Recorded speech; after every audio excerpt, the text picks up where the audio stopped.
Chapter 8: The Canal and the CIA Files. Declassified reports later showed Western intelligence tracked the Bystroy Canal from the start.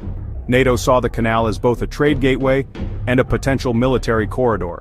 If war broke out, it could serve as a discreet supply line into Ukraine. Russia understood that too. Blocking the canal wasn't just about the economy, it was about closing the door on NATO's future presence. Chapter 9: Moscow's Pressure Campaign. State media painted Ukraine as reckless environmental destroyers. Behind the scenes, diplomats lobbied international organizations against Kyiv. Russia even pushed UNESCO, claiming the Danube Delta's world heritage was at risk. Observers noted the irony as Russia continued large industrial projects elsewhere. Chapter 10: The Silent War on the Water. Local fishermen began reporting strange encounters, unmarked boats at night and drones overhead. Navigation disruptions and unidentified craft spooked communities. Ukrainian officials suspected electronic warfare tests and scouting by sabotage teams.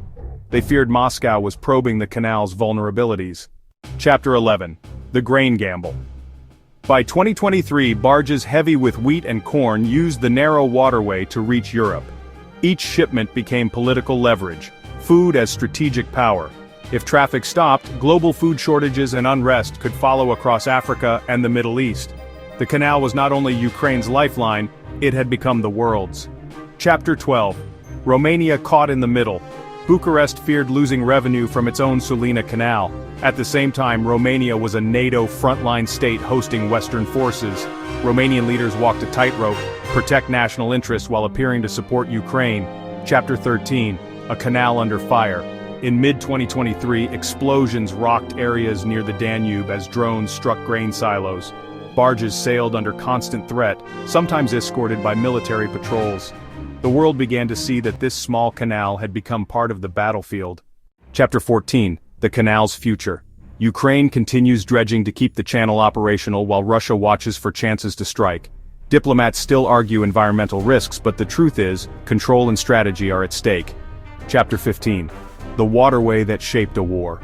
From fishermen to diplomats, from NATO to grain traders, a thin blue line reached across the world.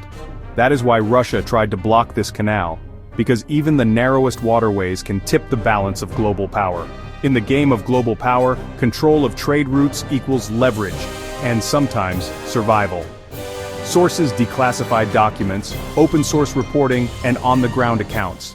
Subscribe for more deep dives.